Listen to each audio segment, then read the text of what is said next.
Hello everyone, this Ravi. आशा करते हैं आप अच्छे होंगे और स्वस्थ होंगे। और आज का हमारा टॉपिक है करंट अफेयर्स का, जिसमें हम लोग देखेंगे कि हाल ही में कौन कौन से करंट अफेयर्स आए हैं और कौन कौन से करंट अफेयर्स हमारे लिए इम्पोर्टेंट हो सकते हैं। ठीक है, तो पहला करंट अफेयर्स है, देखते हैं 68 नंबर के चेस ग्रैंड मास्टर किन्हें बनाया गया है। ठीक है, इम्पोर्टेंट इसलिए हो जाता है हमारे लिए क्योंकि भाई जो पहला था वो भी अपने ही देश से था और 68 नंबर का भी अपने देश का है, मतलब भारत तरक्की पे ही है। ठीक है, यानी कि आप ये नहीं कह सकते कि कोरोना ने हमारी प्रोग्रेस कम की है। ठीक है, तो आप देखते रहिए और आगे बहुत बहुत चीज़ें होंगी, आप भी इतिहास रचेंगे।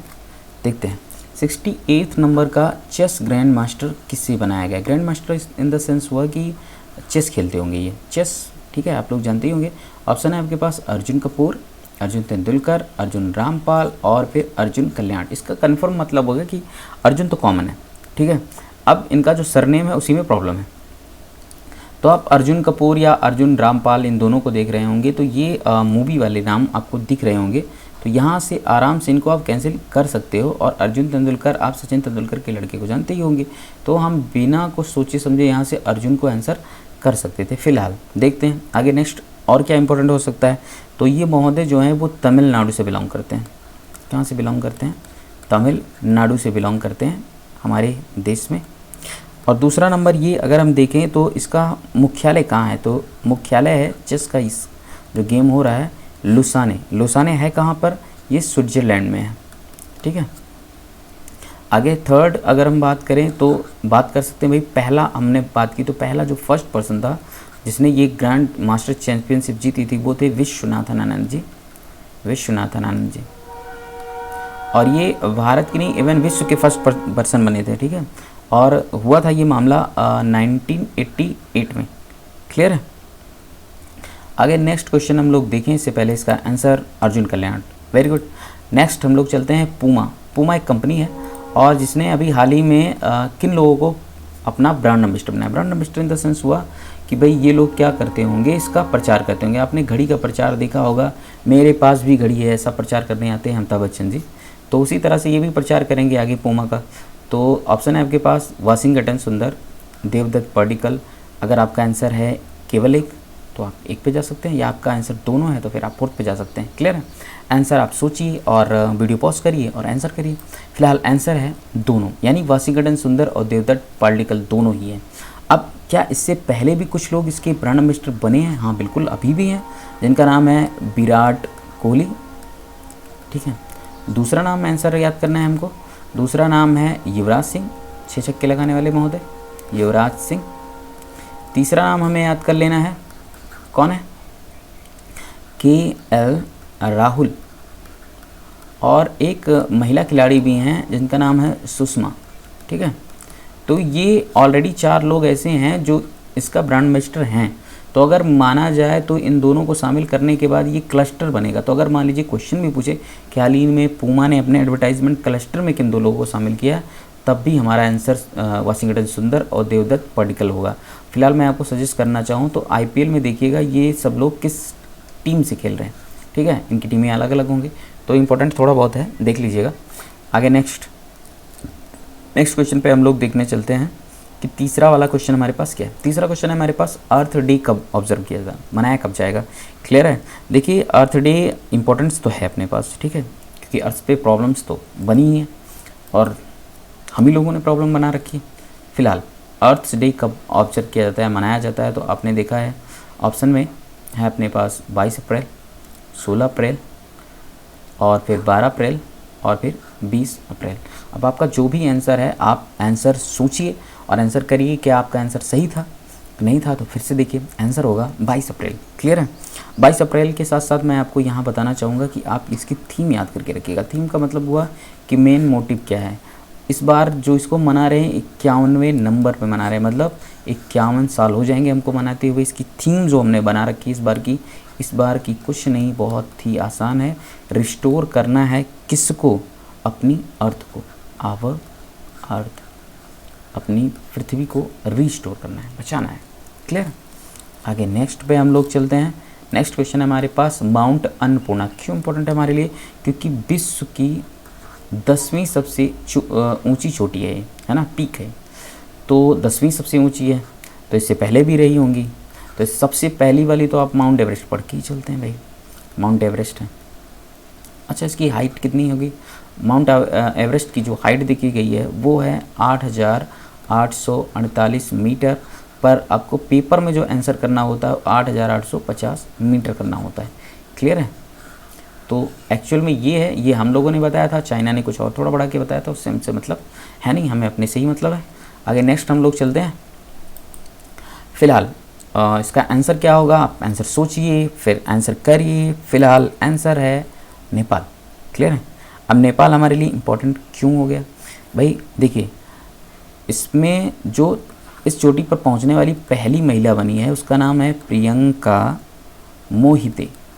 प्रियंका मोहिते ये महाराष्ट्र से बिलोंग करती हैं। महाराष्ट्र में एक प्लेस है सतारा, और सतारा आपको याद आ रहा होगा अगर आपने हिस्ट्री पढ़ रखी है तो डॉक्ट्रिन ऑफ कोलैप्स एक योजना आई थी, लॉर्ड डलहौजी ने निकाला था कि जहाँ का भी क्या कहते हैं वसीयत वाला नहीं होगा वो राज हड़प लिया जाएगा, अंग्रेज़ों का उस पर शासन किया जाएगा। तो यानी कि हड़प नीति के द्वारा पहला जो स्थान ग्रहण किया गया था, जिस पर कब्जा किया गया था, वो सतारा ही था।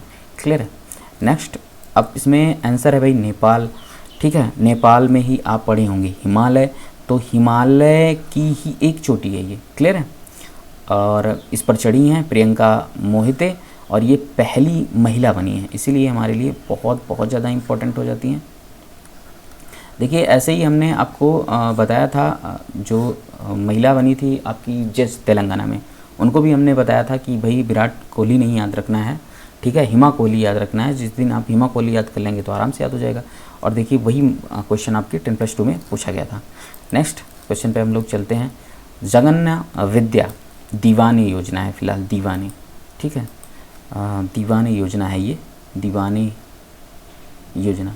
तो दीवानी योजना है क्या भाई? इसमें क्या किया जाएगा, स्कॉलरशिप दी जाएगी, उन बच्चों को स्कॉलरशिप दी जाएगी जो हायर एजुकेशन चाहते हैं। ठीक है, अब है कहाँ पर ये? तो आपके पास ऑप्शन है महाराष्ट्र, मध्य प्रदेश, आंध्र प्रदेश, तेलंगाना। क्लियर है? अब इसमें 672 करोड़ रुपए की किस्त जारी की गई है, जिसमें 10.8 लाख, ठीक है, 10.88 लाख छात्रों को छात्रवृत्ति दी जाएगी, और वो ऐसे छात्र होंगे जो अपनी फ़ीस नहीं भर पा रहे हैं, हायर एजुकेशन में इनको दी जाएगी। बहुत ही अच्छी स्कीम है। तो जगन्नाथ विद्या, यहाँ से आपको याद आ रहा होगा अगर जगन्नाथ, ठीक है, जगन मोहन रेड्डी अगर नाम याद आ रहा होगा तो आप आंसर आराम से कर सकते थे। फिलहाल आंसर है आंध्र प्रदेश। ठीक है, आंध्र प्रदेश में 2-3 चीज़ें और याद रखिए। जैसे पहली इंपॉर्टेंट चीज़ है कि भाई इसकी जो प्रस्तावित राजधानी है अमरावती है। फिलहाल अभी जो है वो हैदराबाद है। ठीक है, तीसरा पॉइंट अगर देखें तो बेस्ट सीएम का अवार्ड भी इस बार जगन मोहन रेड्डी को गया है। चौथा अगर पॉइंट यहीं पे देखें हम लोग तो इस बार का जो कलिंग अवार्ड है, कलिंग अवार्ड उड़ीसा सरकार वाला, तो इस बार का कलिंग अवार्ड जो है वो दिया गया है यहीं के राज्यपाल हैं विश्वभूषण हरिचंदन, उनको दिया गया है। ओके, चलिए नेक्स्ट क्वेश्चन पे हम लोग चलते हैं। नेक्स्ट क्वेश्चन है हमारे पास, क्यूबा के नए राष्ट्रपति कौन है? क्यूबा के नए राष्ट्रपति का नाम बताना है आपको। ऑप्शन है आपके पास Raul Diego, Raul Castro, Miguel Mario Diaz Canel, Fidel Castro. ठीक है, बहुत ही बड़ा नाम है, और अगर बड़े से भी आप ट्रिक मार सकते थे तो आंसर हो सकता था, लेकिन फ़िलहाल मैं आपको दूसरा तरीका भी बता सकता हूँ कि जो देखिए, अगर कोई स्टूपिड लड़का होगा तो वो क्या क्यूबे काबे ऐसा वर्ड यूज करता होगा। तो अगर क्यूबा को हम काबे कहें तो इसका मतलब ये हुआ कि वो बंदा मार खाने से डरता नहीं। ठीक है, तो मारियो डियाज कैनाल होगा इसका आंसर। फिलहाल अब अपना तरीका है, आप रट्टा मार सकते हैं तो मार सकते हैं। मेरे हिसाब से अगर मारियो से यानी मार से डरेगा नहीं तो वो क्यूबा कह सकता है। ठीक है, क्यूबा से दूसरा इंपॉर्टेंट चीज़ अगर आप याद रखना चाहिए तो यहाँ रख सकते हैं कि ये उत्तरी अमेरिका का एक देश है।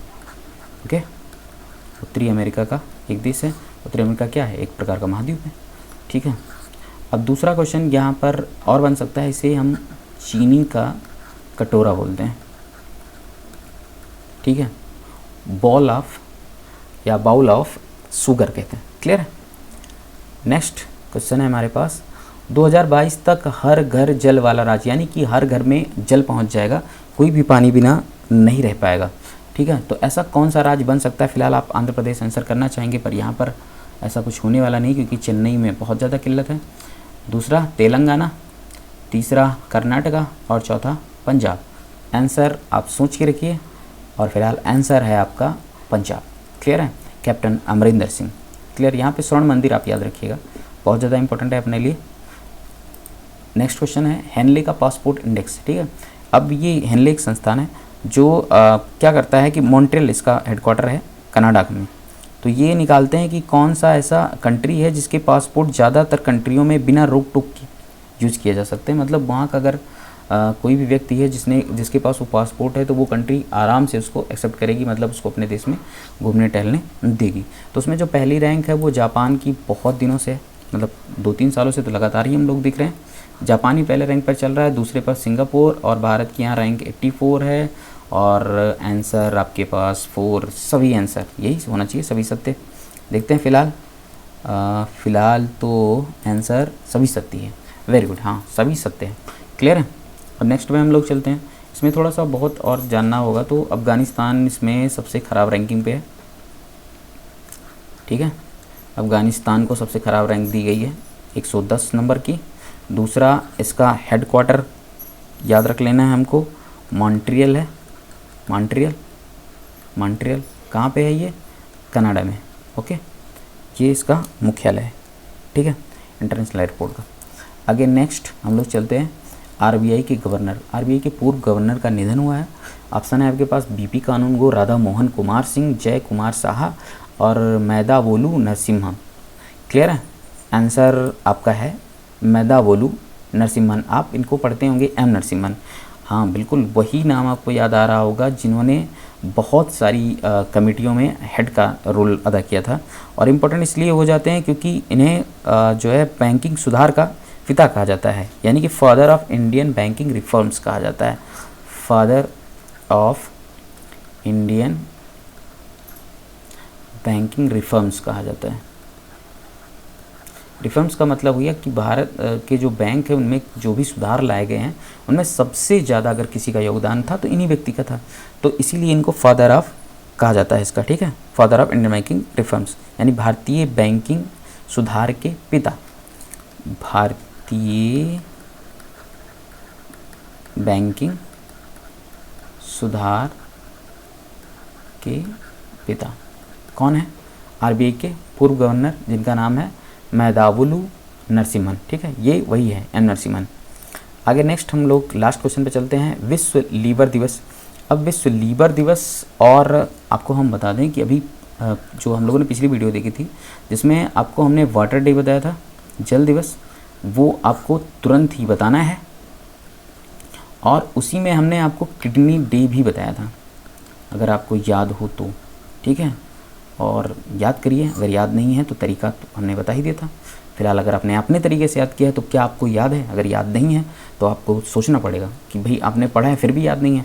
फ़िलहाल इसका आंसर क्या होगा हम लोग देखते हैं। आंसर है फ़िलहाल 19 अप्रैल। ओके, तो आई होप आपको ये वीडियो पसंद आई होगी। देखिए, ये चैनल सिर्फ एक पर्सन का नहीं है, ये चैनल आप सबका है। ठीक है, और इस चैनल में ज़्यादा से ज़्यादा लोग जुड़ें, ज़्यादा से ज़्यादा लोगों को फ़ायदा हो, इसलिए इस चैनल की जिम्मेदारी आपकी भी है। ओके, तो आई होप आपको अच्छा लग रहा होगा। घर पे रहिए, स्वस्थ रहिए, और घर की भी देखभाल करिए, परिवारों की भी देखभाल करिए। Okay, thank you and all the best.